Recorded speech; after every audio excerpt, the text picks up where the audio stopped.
As witnessed last year during severe winter storms, Scottsdale will never be immune from disaster. Flash floods, brush fires, and other major threats to safety can strike at any time with little or no warning. Do you know what steps you should take to protect your family, loved ones, and neighbors in the event of an emergency? Joining us next is Deputy Chief Tom Shannon, who oversees the city's Emergency Management Division. Chief Shannon, what's the purpose of the city's emergency management program? Well, here in Scottsdale, we've got a number of goals within the Emergency Management Homeland Security Division. Most importantly is to coordinate the resources that would be brought to bear during an emergency or a disaster.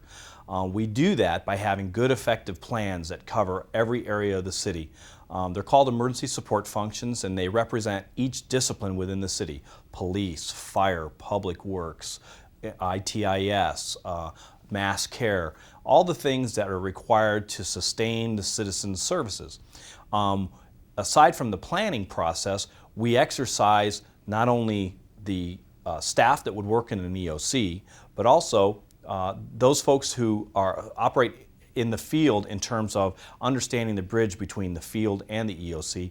And then most importantly, we have an effective training and exercise program for the citizens through our CERT program and our Ready Scottsdale program that help them understand their role during an emergency. What are some of the enhancements being made to the city's emergency management program? This is an exciting project. Our current EOC was in need of serious upgrades in terms of technological advances and frankly space and just movement of personnel. We're going to have a brand new EOC that is technologically state-of-the-art with a very effective working area and working space, and then connectivity to all the city resources, not only through phone, data, but also radio, and then through audio-visual capabilities that we're going to place in that EOC. It's going to be about a $600,000 project that was part of a federal grant that we received as a result of some great work from our Intergovernmental Relations office here in the city. And we expect that EOC to be open in late spring, early summer, and we'll be exercising and training in there very shortly. What are some of the common mistakes or assumptions that people make during an emergency?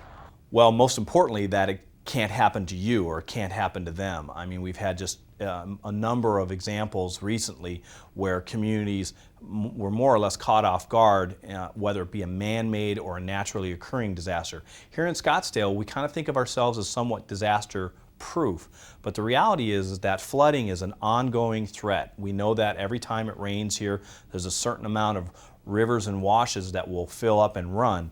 Scottsdale has become very, very good at preparing for that and identifying them. But it's those weather-related systems that tend to keep disaster preparedness most on the tips of the tongues and minds of Scottsdale employees and residents. What we don't think about a lot is the fact that Scottsdale is really the destination point for the valley. People may come to a Suns game or a Cardinals game or some other recreational activity, but they very frequently stay right here in Scottsdale.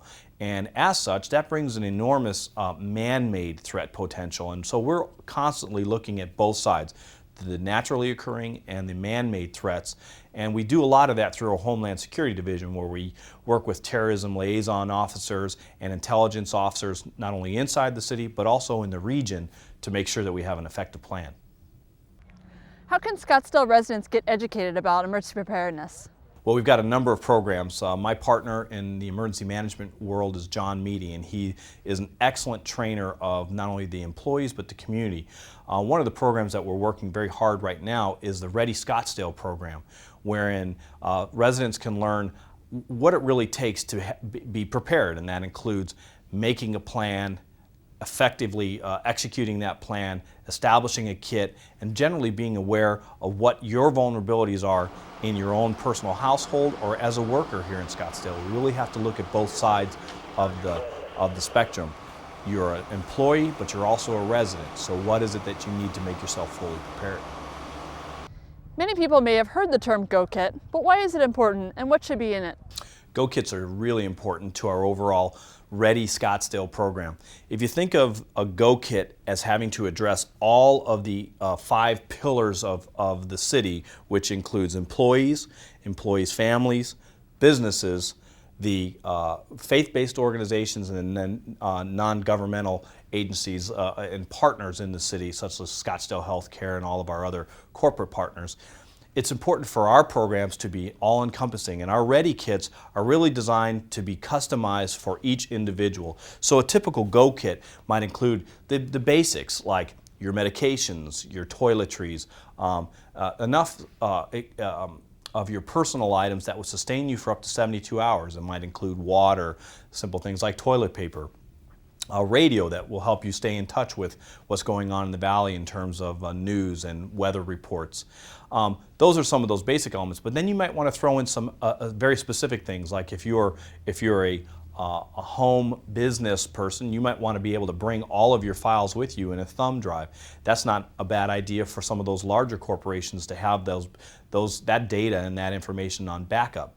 So all of the things that are related to sustaining yourself for at least 72 hours and then beyond.